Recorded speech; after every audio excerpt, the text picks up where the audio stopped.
बच्चों, आज हम पढ़ेंगे कक्षा 10वीं की इतिहास का पहला पाठ यूरोप में राष्ट्रवाद का उदय। तो इस पाठ से जो प्रश्न बन सकते हैं वो इस प्रकार हैं। राष्ट्र क्या है? तो आर्च रेनन के अनुसार राष्ट्र लंबे प्रयासों, त्याग और निष्ठा का चरम बिंदु होता है। अर्थात राष्ट्र लोगों का एक ऐसा समूह है जिनकी एक समान भाषा, संस्कृति, धर्म और इतिहास है।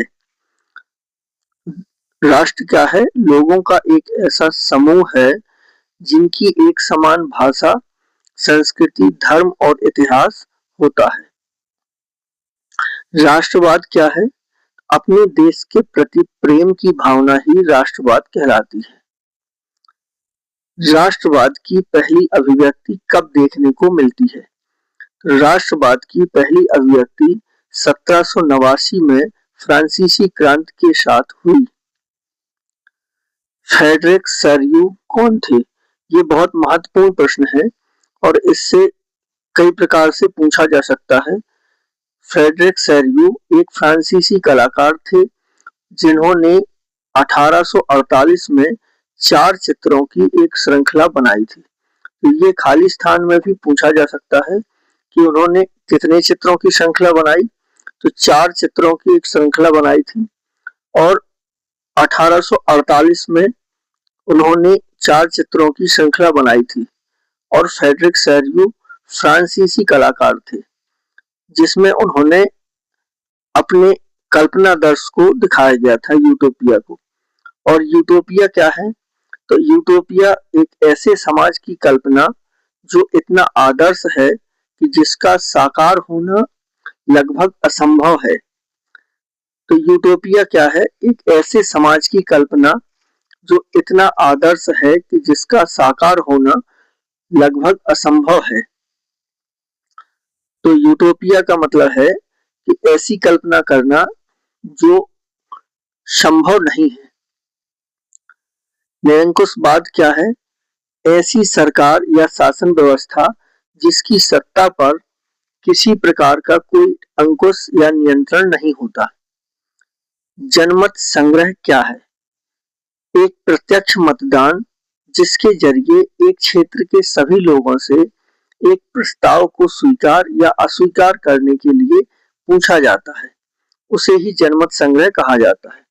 जब किसी क्षेत्र विशेष के लोगों से किसी प्रस्ताव के स्वीकार या अस्वीकार करने के संबंध में पूछा जाता है, उसे जनमत संग्रह कहा जाता है।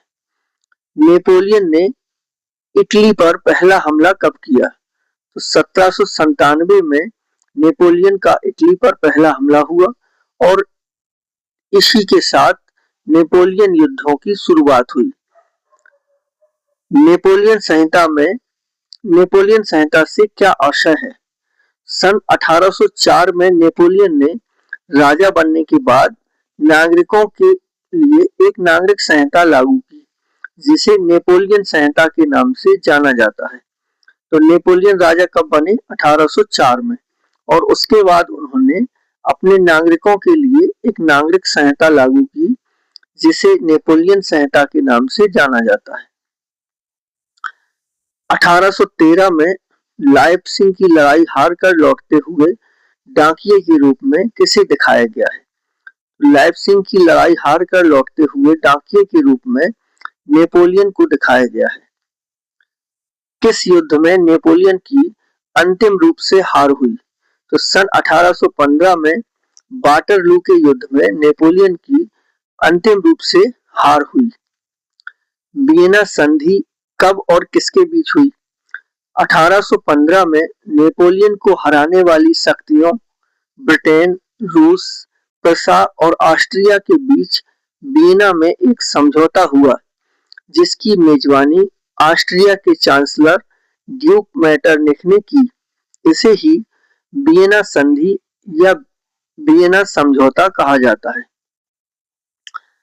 जाल्वे राइन क्या था? तो जाल्वे राइन एक जर्मन शुल्क संघ था जिसकी स्थापना 1834 में प्रसा की पहल पर की गई थी। इस संघ ने शुल्क अवरोधों को समाप्त कर दिया और मुद्राओं की संख्या 2 कर दी थी, जो इसके पहले 30 से अधिक थी।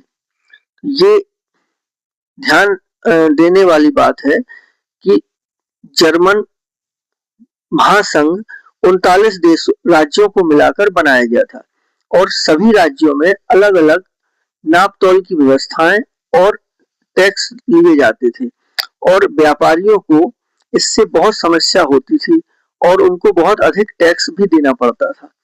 तो इसलिए प्रसा की पहल पर एक जर्मन शुल्क संघ बनाया गया और पूरे जर्मनी के लिए केवल एक टैक्स की व्यवस्था की गई और केवल 2 मुद्राएं ली जाती थी, जो इसके पहले 30 से अधिक थी। उदारवादी राष्ट्रवाद के क्या मायने थे? उदारवाद का मतलब था व्यक्ति के लिए आजादी और कानून के समक्ष बराबरी। रूढ़िवाद से क्या आशय है? रूढ़िवाद एक ऐसा राजनीतिक दर्शन है जो पुरानी परंपराओं, स्थापित संस्थाओं और रीति रिवाजों पर जोर देता है। तो रूढ़िवाद क्या है?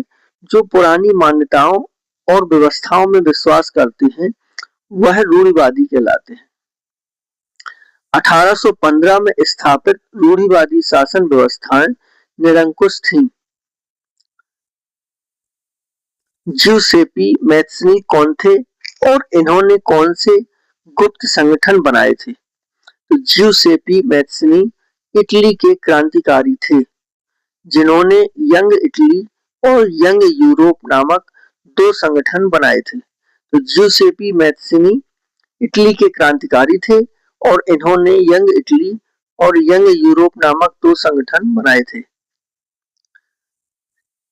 एक प्रश्न और आ सकता है, किसने कहा था कि जब फ्रांस छींकता है तो पूरे यूरोप को सर्दी जुकाम हो जाता है? तो ऑस्ट्रिया के चांसलर ड्यूक मेटरनिख ने एक बार कहा था कि जब फ्रांस छींकता है तो बाकी यूरोप को सर्दी जुकाम हो जाता है। यूरोपीय सभ्यता का पालना किसे कहा जाता है?